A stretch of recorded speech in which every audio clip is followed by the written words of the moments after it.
Hello students, मैं हूं Sunil sir और सनमैटिक्स लर्निंग में आपका स्वागत करता हूं। आज हम लोग क्लास 10th के मैथ की एक्सरसाइज 3.5 को पढ़ेंगे, जिसमें दो चर वाले रैखिक समीकरण युग्म के हल को वज्रगुणन विधि द्वारा ज्ञात किया जाता है। तो वज्रगुणन विधि को समझेंगे। हालांकि ये जो है वज्रगुणन विधि पहले जो हम लोग पढ़े थे 3.3 में प्रतिस्थापन विधि और 3.4 में विलोपन विधि, ये तीनों बीजगणितीय विधि का ही भाग है या प्रकार बोल सकते हैं। चूंकि इसमें तीनों विधि में अगर देखा जाएगा तो इसमें गणितीय संक्रियाओं का प्रयोग किया जाता है, मतलब जोड़ घटा गुना भाग, इन्हीं सारे चीज़ों का प्रयोग किया जाता है। किसी प्रकार का हम लोग ग्राफ नहीं बनाते हैं या चित्र नहीं बनाते हैं, तो इसीलिए इसको गणितीय विधि या बीजगणितीय विधि बोला जा सकता है। तो सबसे पहले तो समझते हैं बीजगणितीय विधि क्या होता है, उसके बाद फिर हम लोग आगे सवाल को बनाएंगे। यानी कि बीजगणितीय विधि में जो है वज्रगुणन विधि, तो वज्रगुणन विधि में हम लोग करेंगे क्या, तो इस चीज को पहले लिख लेते हैं। इस विधि में या इस विधि द्वारा दो चर वाले रैखिक समीकरण युग्म के हल को ज्ञात करने के लिए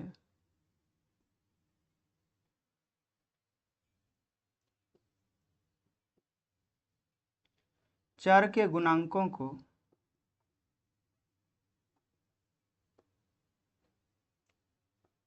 एक निश्चित क्रम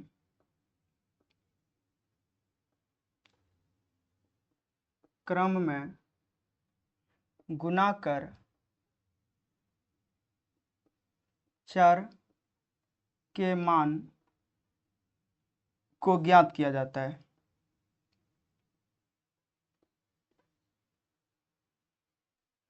तो इस चीज को पहले अब समझिए कि करके, उसके बाद फिर हम लोग आगे समझेंगे कि किस प्रकार से गुना किया जाता है। ठीक है, तो इस विधि में हम लोग करेंगे क्या कि इस विधि द्वारा दो चर वाले रैखिक समीकरण युग्म के हल को ज्ञात करने के लिए चर के गुणांकों यानी कि a1 b1 c1 a2 b2 c2, ये जो छह गुणांक होता है, इनको हम लोग एक निश्चित क्रम में सजाएंगे, उसको आपस में इस प्रकार से गुना करेंगे कि x और y का मान ज्ञात हो जाएगा। तो यही चीज यहाँ पे बोल रहे हैं कि गुना कर चर के मान को ज्ञात किया जाता है, यानी कि x और y के मान को ज्ञात करते हैं। ठीक है, तो इसको आप इस प्रकार से कुछ समझ सकते हैं।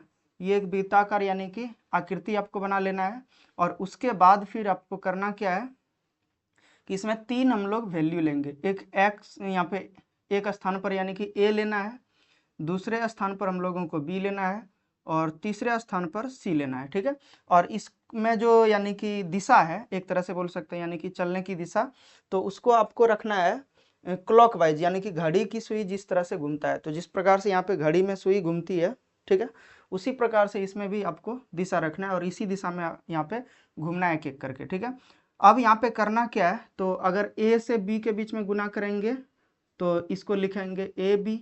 ठीक है, थोड़ा सा दूर दूर में लिखना है ताकि यहाँ पे इसके बीच में गुणांक भी हम लोगों को देना होगा, तो जगह यहाँ पे रखना है। ठीक है, दूसरा अगर यहाँ पे a से c को गुना करेंगे यानी कि b से c को गुना करेंगे तो यहाँ पर bc हो जाएगा, और फिर c से अगर a को गुना करेंगे तो यहाँ पर ca हो जाएगा। ठीक है, तो तीन गुणांक हमारे पास यानी कि प्राप्त हुआ, तीन वैल्यू प्राप्त हुआ है, ए बी फिर बी सी सी ए।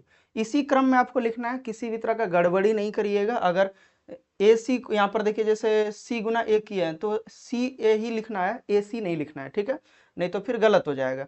और उसके बाद क्या करना है, यहाँ पर अगर बी सी के बीच में देखा जाएगा तो यहाँ पर एक्स का यानी कि एक्स के साथ में इसको हमको लिखना होगा। ठीक है, और ए सी ए को अगर लिखना होगा तो यहाँ पर सी ए के साथ में अगर लेना होगा तो यहाँ वाई ले लेंगे, और यहाँ पर ए बी के बीच में एक लेना होगा। अब इसी को हम लोग थोड़ा अच्छे तरीके से सजाएंगे। इसको याद रखने के लिए आपको इस तरह से करना है। ठीक है, नहीं तो कोई ज़्यादा ज़रूरत नहीं है। अगर आप डायरेक्टली सूत्र अगर याद रख लेते हैं तो इस चीज़ को करने का ज़रूरत नहीं है।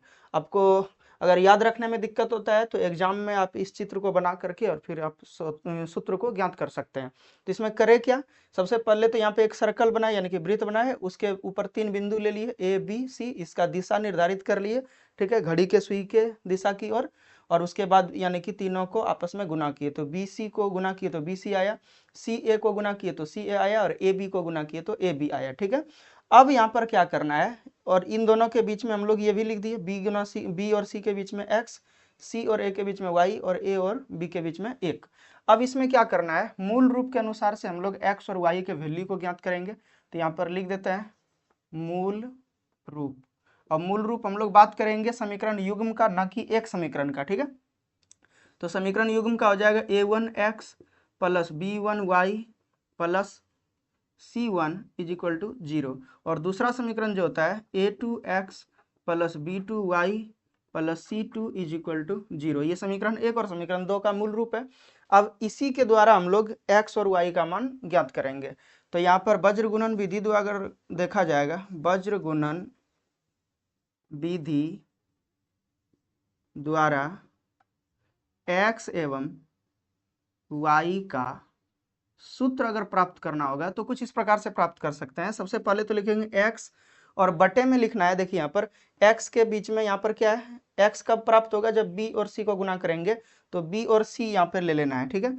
तो bc को लेंगे तो यहाँ पर ऐसे करके लिख लेना है आपको, bc माइनस bc, ठीक है।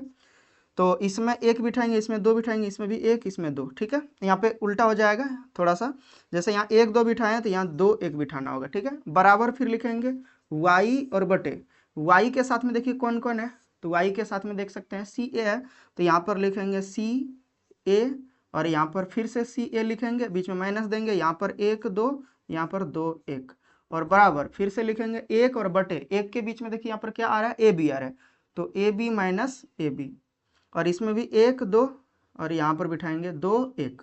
तो इस प्रकार से यानी कि हमारे पास एक व्यंजक प्राप्त हुआ x बटे b1c2 minus b2c1 is equal to y बटे c1a2 माइनस c2a1 बराबर एक बटे या 1/a1b2 माइनस a2b1। तो इस प्रकार से पूरा ये व्यंजक प्राप्त हुआ। अब इसी से हम लोगों को x और y का मान ज्ञात करना होगा, ठीक है। तो ये प्रोसेस को काफ़ी अच्छे से आपको देख लेना होगा ताकि याद भी रखने में दिक्कत नहीं होगा। और दूसरी चीज़ क्या है, अगर ये याद नहीं रखते हैं तो इससे आप आसानी से निकाल लीजिएगा, और अगर डायरेक्टली आप इसको याद रख लेते हैं तो कोई तरह की दिक्कत नहीं है, ठीक है। तो इसमें किसी तरह का प्रॉब्लम नहीं होना चाहिए। ऐसे भी लिख सकते हैं BC, याद रखना BC CA और AB, BC CA और AB। अगर ये याद रख लीजिएगा तो उसके बाद करना क्या होगा, आपको कुछ नहीं, पहले x लिखिएगा, फिर y लिखिएगा, फिर एक लिखिएगा, और एक दो दो एक, एक दो दो एक, एक दो दो एक बिठा सकते हैं। जैसे आपको अच्छा लगे आसानी से याद कर सकते हैं, ठीक है। तो कोई तरह का प्रॉब्लम नहीं होगा। अगर नहीं याद होगा तो ये प्रोसेस याद रखिएगा तो पूरी तरीके से बना लीजिएगा, ठीक है। अब अगर हम लोगों को x का वैल्यू निकालना हो तो क्या लिखेंगे, x के लिए, तो x के लिए क्या करना होगा, x वाले पद को और एक वाले पद को ले लेंगे, ठीक है। तो यहाँ पर ले लेना है x बटे b1c2 minus b2c1 is equal to, यहाँ पर लिखेंगे एक और बटे a1b2 माइनस a2b1, ठीक है।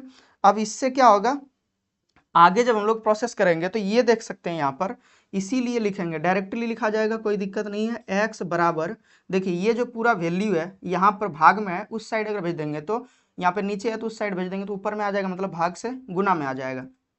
तो यही लिख देना है b1c2 माइनस b2c1 और बटे a1b2 माइनस a2b1, ठीक है। तो ये जो हो गया हमारे पास जो वैल्यू प्राप्त होगा इस तरह से, यानी कि चर का जो गुणांक है a1 b1 c1 a2 b2 c2 यहाँ पे समीकरण के मूल रूप में देख सकते हैं। उसी को अगर उसी वैल्यू से यहाँ पे अगर हम लोग सारे वैल्यू को बिठा देंगे और गुना करेंगे, कैलकुलेट करेंगे, तो डायरेक्टली x का मान ज्ञात हो जाएगा, ठीक है। और अगर y का मान ज्ञात करना हो तो लिखेंगे यहाँ पर y के लिए,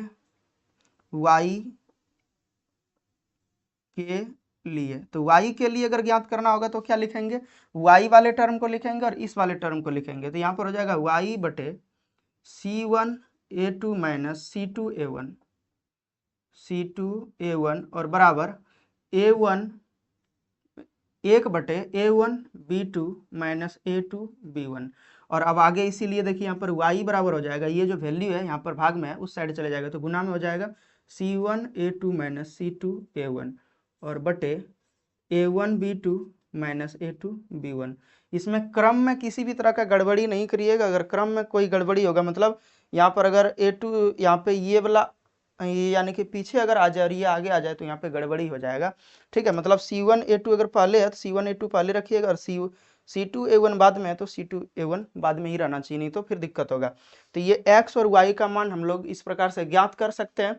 अब हम लोग एग्जाम्पल को एक लेंगे और उसको बना करके देखेंगे कि किस प्रकार से x और y का मान ज्ञात होता है या नहीं ज्ञात होता है इन दोनों सूत्र के द्वारा, ठीक है। तो चलिए अब आगे इसका स्क्रीनशॉट ले लीजिए, उसके बाद फिर आगे हम लोग सवाल को बनाएंगे। यहाँ पर अब जितना पार्ट का हमें जरूरत था उसको रहने दिए और बाकी को मिटा दिए हैं। तो अब उदाहरण के तौर पे कुछ यानी कि ले लेते हैं एक एग्जाम्पल फर्स्ट को, ठीक है। और यहाँ पर ले लेते हैं 2x + 3y बराबर कुछ वैल्यू हम लोग ले लेते हैं। x का वैल्यू अगर मान लीजिए कि यहाँ पर 2 ले लें, ठीक है, और y का वैल्यू 3 ले लें, x बराबर 2 और y बराबर 3 ले लें, तो ये देखिए यहाँ पर समीकरण हमारे पास, समीकरण का जो वैल्यू प्राप्त होगा वो कुछ इस प्रकार से होगा। 2 दूना 4, 3 तिया 9, 4 13 हो जाएगा। और दूसरा देखिए 3x और +2y अगर कर लें तो ये हो जाएगा 3 दूना 6 और ये भी 3 दूना 6, 6 6 12 हो जाएगा। ये समीकरण 1 और समीकरण 2 मान लिए हैं। अब करना कुछ नहीं है इसमें, इसको समीकरण 1 मान लेंगे या समीकरण 2। अच्छा, यहाँ पे ये भी जरूरत नहीं है मानने का, भी हमारे पास कोई तरह का दिक्कत नहीं है। इसी को हम लोग लिख लेंगे थोड़ा, या यहाँ पे नीचे भी लिख सकते हैं आप, कोई दिक्कत नहीं है। यहाँ पे समीकरण 1 और 2 दिया हुआ था, ठीक है। तो अब करना क्या है, लिखेंगे या, और उसके बाद इसी को थोड़ा सा लिख देंगे मूल रूप में, 2x + 3y - 13 बराबर 0। और दूसरा जो हो जाएगा एवं 3x + 2y - 12 बराबर 0। अब यहाँ पर देख सकते हैं a1 b1 c1 a2 b2 c2 का वैल्यू हमारे पास दिया हुआ है। ये वज्र गुणन विधि द्वारा हमारे पास जो सूत्र प्राप्त हुआ था, ठीक है, वज्र गुणन विधि, ये लिख के और उसके बाद ये पूरा यानी कि उतार लेना है आपको ये पूरे व्यंजन को, ठीक है। और उसके बाद आगे हम लोग यहाँ पे वैल्यू बिठाएंगे, ठीक है। तो वैल्यू जब बिठाएंगे तो सबसे पहले तो वैल्यू बिठा लेंगे, उसके बाद आगे जो भी होगा देखा जाएगा, ठीक है। तो यहाँ पर करना क्या है, x और बटे, देखिए b1 का वैल्यू कितना है, 2 है। पहला समीकरण में आना है, यहाँ पर इस वाले समीकरण में आएंगे और इस वाले समीकरण में आएंगे। तो इसमें ठीक कर लिए थोड़ा पहचानने के लिए।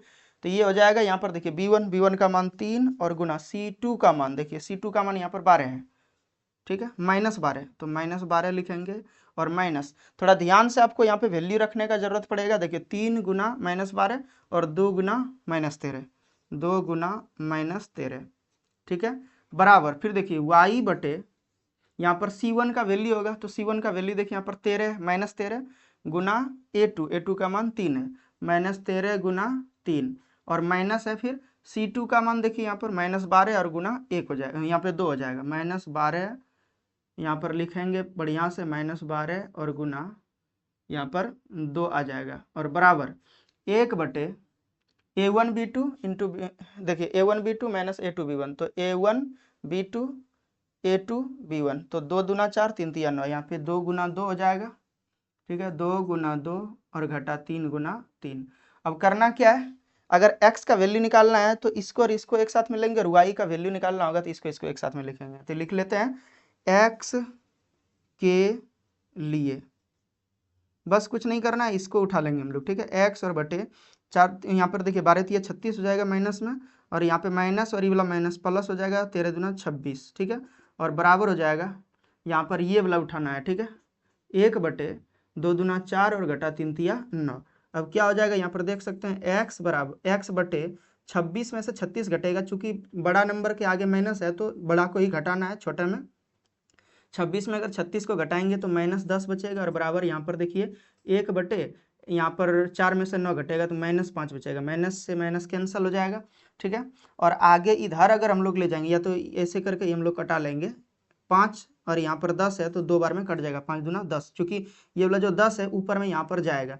अब यहाँ 2 बचा, 2 को यहाँ अगर भेज देंगे तो 2 1 का 2 हो जाएगा, तो इसीलिए x बराबर यहाँ 2 प्राप्त हो गया। तो ये यहाँ पे देख सकते हैं जो हम लोग मान के चले थे x बराबर 2 वही आया, ठीक है। वो पहले ही हम आपको आंसर बता दिए थे और ज़्यादा कुछ इसमें था नहीं, ठीक है।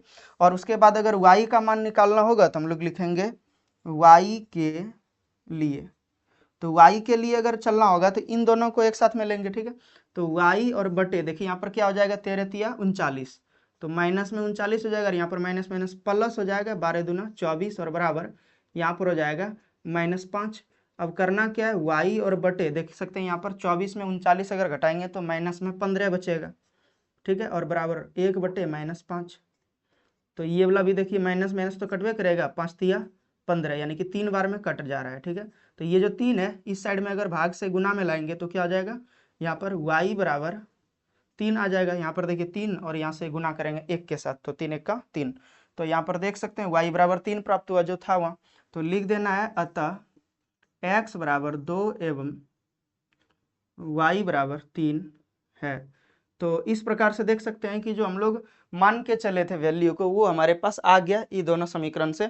यानी कि इसी प्रकार से हम लोगों को आगे वज्र गुणन विधि द्वारा समीकरण के हल को ज्ञात करना है, यानी कि x और y का मान ज्ञात करना है। अगर अस्तित्व होगा तो, अन्यथा अस्तित्व अगर नहीं हुआ तो उसके बाद तो हम लोग आगे बनाएंगे नहीं। तो इस प्रकार से यानी कि ये पूरा प्रश्न एक तरह से एक एग्जाम्पल के साथ वज्र गुणन विधि पूरा कंप्लीट होता है। अब आगे हम लोग एक्सरसाइज के सवाल को बनाएंगे।